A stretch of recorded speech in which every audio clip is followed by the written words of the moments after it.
Assalamualaikum warahmatullahi wabarakatuh. Shalom, Om Swastiastu, Namo Buddhaya, salam kebajikan, rahayu, salam sejahtera untuk kita semua. Saya Aurelia Dorothea Mapaha mengucapkan selamat ulang tahun kepada Happy Writer Club yang ketiga. Semoga Happy Writer Club semakin maju dan semakin unggul, serta dapat menjadi agen untuk membangun generasi muda yang lebih unggul untuk bangsa kita Indonesia. Pada kakiku terenganga jurang, di atas diriku melengkung langit terang cuaca. November 1899, Nyonya Oving Soer.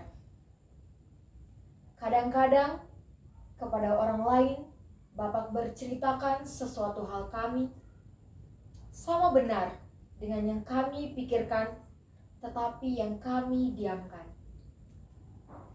Heran benarlah kami, betapa Bapak tahu jua semuanya itu. Segala barang yang kami pikirkan dalam hati kami sendiri, tiada kami ucapkan kepada orang lain. Sebabnya, tentulah karena Bapak sangat sayangnya kepada kami, dan kami sayang pula akan Bapak. Kadang-kadang Bapak mengherankan kami. Bapak membuka pikiran yang tersimpul di dalam anak hatiku, yang kusangka tiada orang lain yang tahu akan pikiran itu. Itulah gerangan yang dinamakan jiwa bersaudara. Ibuku, Nyonya Jantung Hati, kehendakku balik kembali.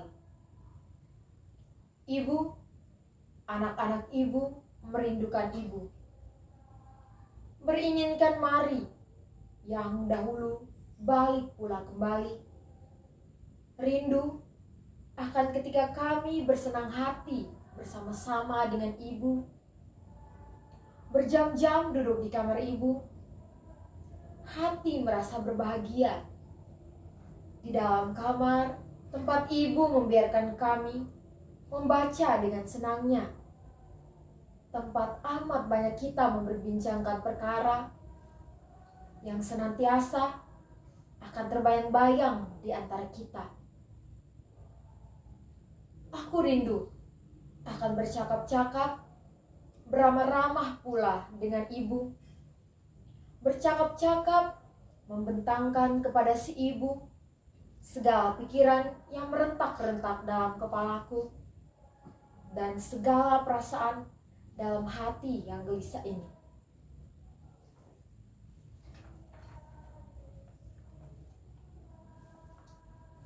Januari 1900, Nona Zehandelar. Pergi ke Eropa. Sampai napasku yang penghabisan akan tetap jadi cita-citaku. Sekiranya dapat aku mengecilkan tubuhku hingga dapat aku masuk ke dalam sampul surat, pastilah aku turut serta dengan surat ini mengunjungi engkau, Stella, dan abang kesayanganku. Dan diamlah, cukuplah, bukan salah aku, Stella. Di sana sini aku menulis yang bukan-bukan. Gamelan kaca di pendopo lebih tahu akan hal itu. Gamelan itu melakukan lagu kami bertiga. Bukan nyanyian, bukan lagu sebenarnya. Hanyalah bunyi dan suara, amat lemah lembutnya. Tiada tetap, bergetar tiada berketentuan berketerbangan. Tetapi alangkah rawanya hati, alangkah indahnya. Bukan suara kaca, tembaga, kayu yang naik itu ke udara, melainkan suara yang keluar dari sukma manusia meresap ke dalam hati. Kadang-kadang keluh kesah, sebentar lagi meratap menangis, sekali-sekali gelak tertawa. Dan sukma saya pun terlayang-layang di bawah suara lemah lembut bersih itu, naik ke atas, ke dalam udara tipis biru itu, ke awan kapas, ke bintang di langit yang bersinar-sinar. Suara lembah pun naiklah, dan suara itu membimbing aku melalui lembah gelap, jurang dalam, melalui hutan rimba semak belukar yang tiada terlalui. Dan sukmaku bergemetar, mengerucut karena takut, karena pedih dan sedih. Sudah ribuan kali ku dengar lagu genonjing, tetapi tiada satu bunyi, satu suara pun yang lebat dalam ingatanku.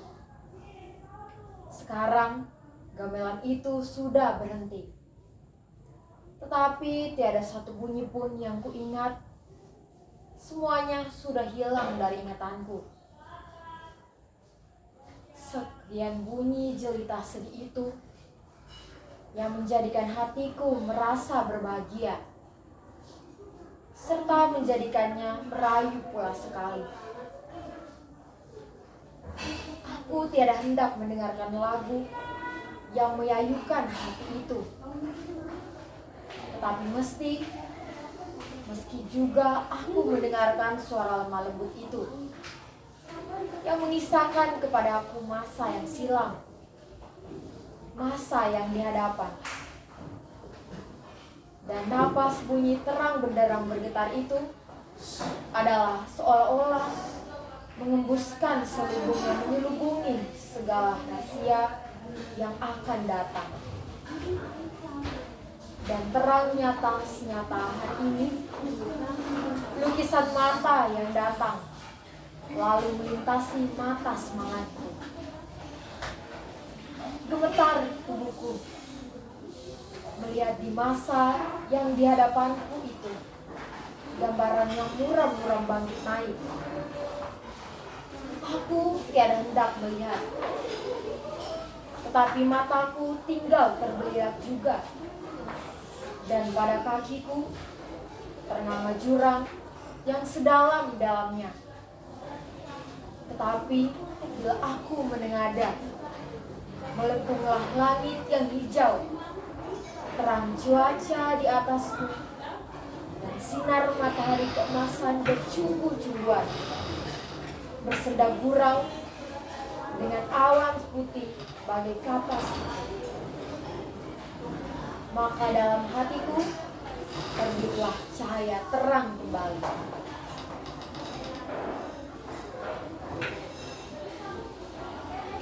Engkau menghibur hatiku. Terima kasih, Stella. Berharaplah aku, katamu itu menjadi benar kiranya. Tahukah engkau bunyi semboyanku? Aku mau. Dan kedua kata patah yang ringkas itu sudah beberapa kali mendukung, membawa aku melintasi gunung keberatan dan kesusahan.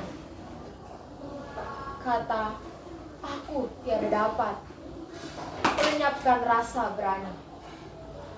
Kalimat aku mau membuat kita mudah mendaki puncak gunung.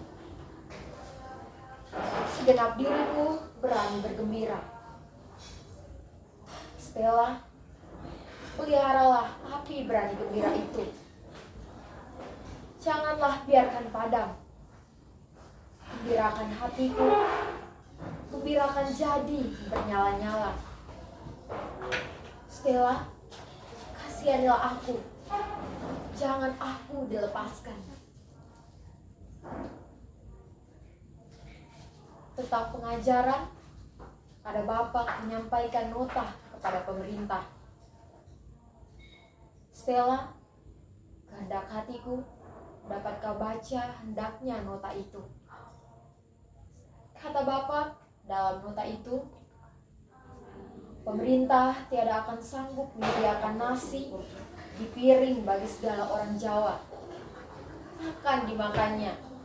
Tetapi pemerintah dapat memberikan daya upaya supaya orang Jawa dapat mencapai tempat makanan itu ada. Daya upaya itu ialah pengajaran. Memberi anak negeri pengajaran yang baik, sama halnya seolah-olah pemerintah menyerahkan suluh ke dalam tangannya, supaya dapat ia sendiri mencari jalan yang benar, yang menuju ke tempat nasi itu. Bapak akan berusaha sekuat tenaganya, akan mengajukan anak ke negeri, dan aku pun akan turut membantunya. Bapak tiada suka juga berbuat barang sesuatu yang tiada sekehendak adat asal-usulnya. Tetapi hak tinggal hak, dan mana yang adil diadilkannya. Pikirlah, kami hendak sama dengan orang Eropa dalam hal kepintaran maupun dalam hal peradaban. Hak yang kami kehendaki bagi diri kami sendiri harus pula kami berikan kepada orang lain yang ada memintanya kepada kami. Menyukat dengan buah sukat tidak kami hendak. Orang Eropa makan hati melihat beberapa rupa sifat orang Jawa. Misalnya sifat pelalai, malas, dan sebagainya. Kalau benar hal itu mengesalkan hati orang Belanda, mengapakah tiada berbuat suatu apa juga akan menghilangkan sifat buruk itu? Mengapa tiada Tuan ulurkan tangan Tuan akan membangkitkan saudaranya si kulit hitam itu? Percayalah, semua sifat buruk itu dapat juga dilenyapkan. Buangkanlah selubung otaknya yang tebal. Bukalah matanya, maka akan engkau lihat nanti. Adakah lagi padanya sifat-sifat yang lain daripada nafsu berbuat jahat, yaitu nafsu yang terbit oleh karena kebodohan dan kurang pengetahuan. Terlalu banyak contoh, tiada usah jauh-jauh dicari. Kau pun tiada usah mencarinya. Stella, ini di hadapanmu terurai pikiran orang yang masuk golongan bangsa kulit hitam yang dihinakan itu. Alangkah pandainya mereka itu berbuat pertimbangan tentang kami. Kenalkah mereka akan kami?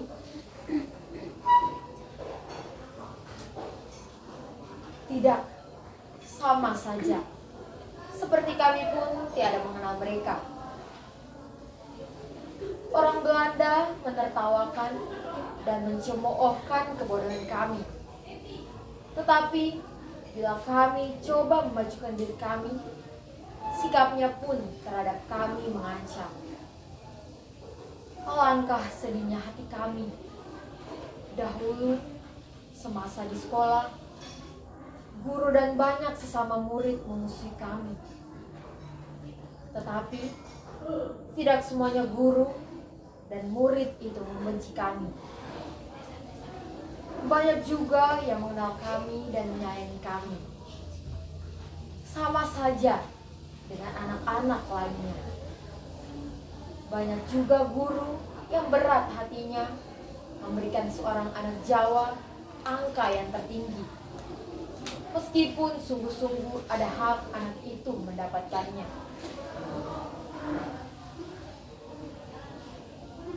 Sungguhlah orang Eropa itu menjadikannya tertawaan kami saja.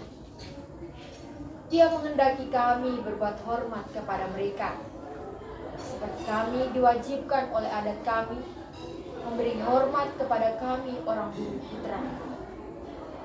Presiden dan asisten residen menyebut dirinya kanjeng. Sudah sepatutnya lah itu. Tetapi operator kebun, pegawai kebun lainnya, dan besok lusa boleh jadi juga stasiun menyuruh bujangnya memanggilnya kanjeng. Yang demikian itu sebenar-benarnya gilalah namanya itu.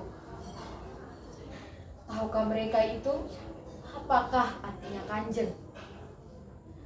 Disuruhnya orang di bawahnya menghormati dia dengan cara yang hanya dilakukan kepada orang-orang itu, kepalanya sendiri. Aduh, sangkaku hanya sejauh bodoh itu saja yang ingin dianjung-anjungkan. Tetapi sekarang tahulah aku bahwa orang barat yang beradab dan adab pelajaran itu pun tak segan dianjung-anjungkan itu, bahkan gila akan anjungan itu. Perempuan yang lebih tua daripadaku akan tetap bangsanya kurang. Tiada pernah kuizinkan menyatakan hormat yang ada jadi hakku. Aku tahu dia suka sekali berbuat begitu. Meskipun aku jauh lebih muda daripada dia. Karena aku seorang keturunan bangsawan asal yang sangat disembah junjungnya. Sedang barang dan hartanya relalah mereka mengorbankan untuk bangsawan itu. Terharu hati kita melihat setianya orang itu kepada kepala-kepalanya. Tidak senang hatiku melihat orang yang tua daripadaku lalu berjongkok di hadapanku. Banyak orang Eropa di sini berputih mata melihat orang Jawa. Orang yang di bawahnya perlahan-lahan maju. Dan tiap-tiap kali ada saja orang kulit hitam timbul, membuktikan bahwa dia ada juga berontak dalam kepalanya dan berhati, berjantung dalam dadanya. Tiada bedanya dengan orang kulit putih. Perbuatlah sekehendak hatimu. Menahan paksaan zaman, tiada engkau akan dapat. Aku sayang akan orang Belanda. Sangat sayang. Dan banyaklah terima kasihku karena banyaklah kepunyaannya yang boleh kami rasai sedapnya, dan banyaklah yang sudah kami rasai sedapnya oleh karena pertolongannya. Banyak, amat banyak daripadanya boleh kami sebutkan sahabat karib kami. Akan tetapi banyak amat banyak pula yang memusuhi kami. Tiada lain sebabnya, hanyalah karena kami berada berdaya upaya jadi cerdas dan maju hampir-hampir sama dengan dia. Sekarang tahulah aku mengapa orang Belanda tiada suka kami orang Jawa maju.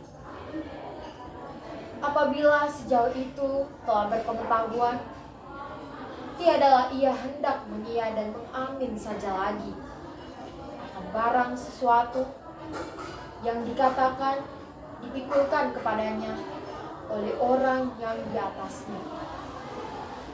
Gerakan orang Jawa itu baru mulanya saja. Perjuangan akan sangat hebatnya. Prajurit gerakan itu bukan hanya lawannya saja yang harus dilawannya, melainkan juga hati tawar orang sebangsanya sendiri. Padahal keperluan bangsa itulah yang diperjuangkan. Dan apabila perjuangan orang laki-laki itu sudah sengit, maka akan bangkitlah pihak perempuan. Berbahagialah kami, beruntung hidup pada masa ini. masa perubahan. Masa kuno beralih menjadi masa baru.